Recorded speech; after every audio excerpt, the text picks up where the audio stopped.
à 20 bourses par an. Mais ce n'est qu'un début, n'est-ce pas? Ce n'est qu'un début, et d'ici quelques années, je pense qu'il faut déclencher ce mouvement et il y aura beaucoup plus de bourses. Mais en tout cas, vous savez, en parlant des systèmes d'enseignement supérieur, il n'y a pas de vraie concurrence entre les universités, parce que dans chaque pays, l'offre en termes d'enseignement supérieur est différente. Et chaque pays, que vous preniez les pays d'Europe, le Maroc ou l'Ukraine, offre tout à fait un enseignement supérieur de haute qualité. Donc voilà, il n'y a pas, je reviens un peu à la question précédente, il n'y a pas de vraie concurrence ou de contradiction entre le fait que des Marocains partent étudier à l'étranger, et il n'y a pas lieu de comparer à ceux qui restent étudier au Maroc. Les deux solutions sont bonnes, n'est-ce pas? Voilà. Pour l'Ukraine, vous voyez, les Marocains apprécient déjà l'ambiance en Ukraine. Il y a des villes, la ville de Kharkiv doit compter 1000 Marocains, étudiants et chercheurs. Il y a des Marocains qui sont restés, qui se sont mariés là et qui continuent en tant que professeurs déjà à Kharkiv. J'en connais quelques-uns, chaque fois qu'ils sont au Maroc, ils viennent nous voir. La ville de Zaporizhia compte 800 Marocains.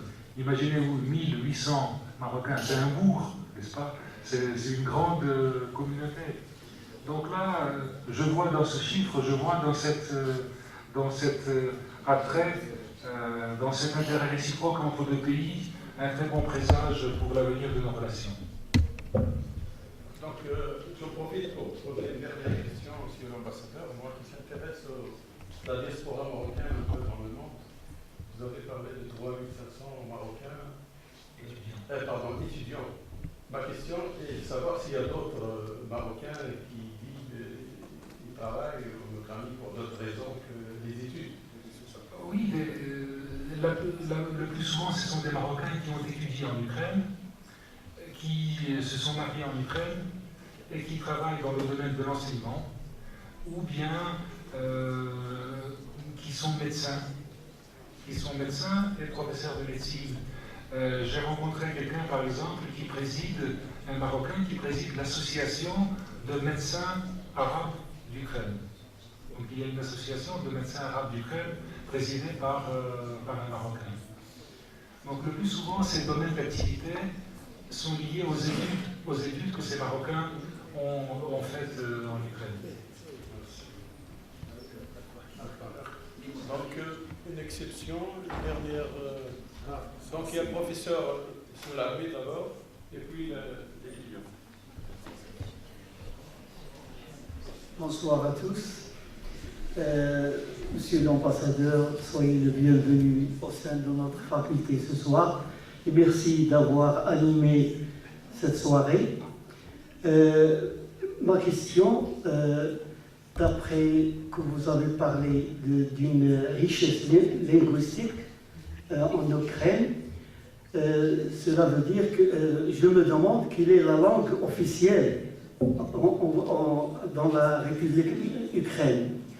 Et après ça, pour les étudiants marocains, est-ce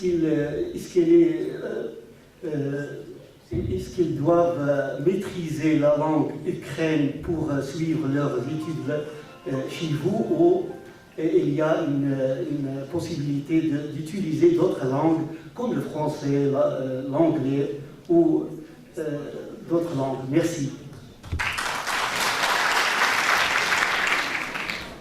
Merci.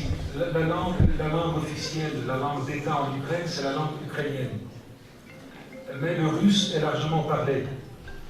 Au niveau de l'enseignement supérieur, depuis l'indépendance, étant donné que l'accueil des étudiants des pays d'Afrique et d'Asie fait partie d'une tradition qui a débuté dans les années 1960, au moment de la décolonisation, l'Ukraine a choisi de préserver les filières russophones, l'enseignement en russe également. Ce qui fait que pour un Marocain, pour étudier en Ukraine, il faut prévoir une année, 8-9 mois, de faculté dite préparatoire, la faculté préparatoire, qui permet à l'étudiant de maîtriser à son choix la langue ukrainienne ou la langue russe. On peut choisir. Et puis, on s'inscrit en première année et on commence ses études en ukrainien ou en russe. Donc voilà, l'avantage est que la maîtrise de ces deux langues permettra aussi de travailler, surtout la maîtrise de la langue russe, permettra aussi de travailler dans d'autres pays que l'Ukraine. Donc c'est un avantage tout à fait considérable. Et malgré cette, bon je dirais pas handicap, mais malgré cette année complémentaire qu'il faut prévoir pour les études, ça les rend plus longues, bien sûr, mais malgré cela, il y a toujours des Marocains qui souhaitent étudier en Ukraine.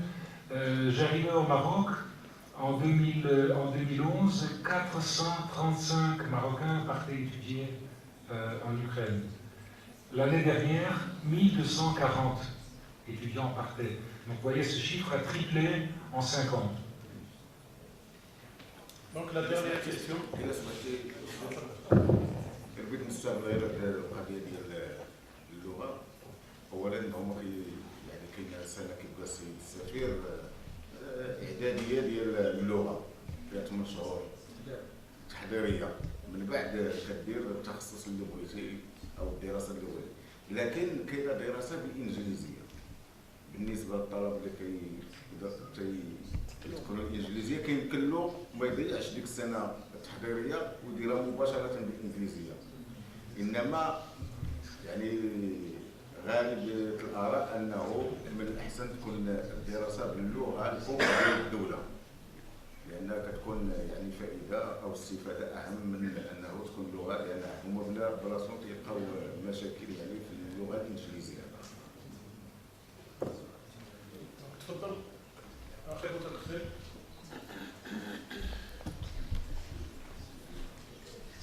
الله خير. هم عندهم الوقت. السلام عليكم.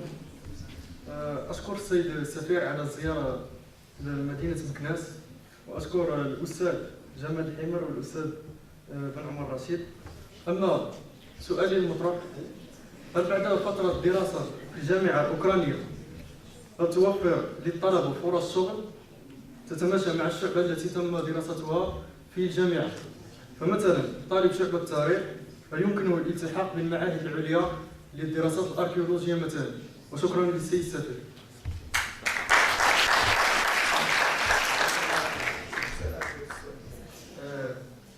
فترة الدراسة التي يقضيها الطالب مثلا شعبة التاريخ هل توفر له الجامعة فرص شغل بعد الانتهاء من الفترة؟ وشكرا.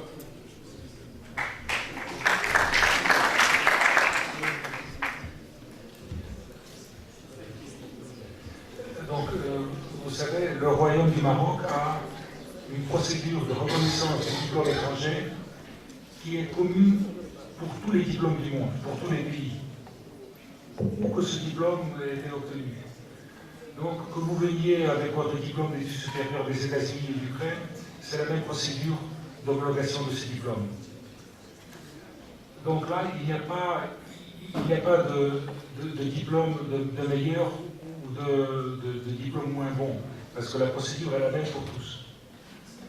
Et à partir de là, tout dépend du marché de l'emploi au Maroc, du domaine dans lequel vous pouvez travailler avec votre diplôme. Donc tout dépendra au moment de la fin de vos études de la situation sur le marché du travail et de la demande en spécialiste avec le diplôme de tel ou tel type.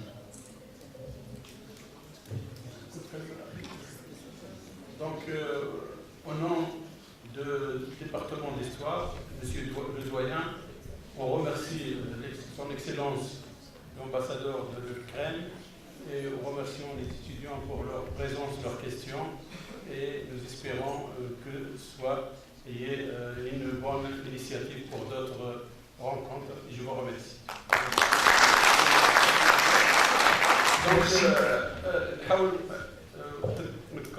نذكركم عفوا بالنسبه لليوم الغد كاين قراءه في كتاب للاستاذ جمال الحمر في مدرج بن خلدون مع الساعة الثالثة في قاعة بن خلدون مع الساعة الثالثة وشكرا. Merci beaucoup, chers amis, de m'avoir écouté, de m'avoir accueilli. Et sachant que la session d'examen s'ouvre très bientôt, je vous souhaite à tous de réussir à vos examens. Merci.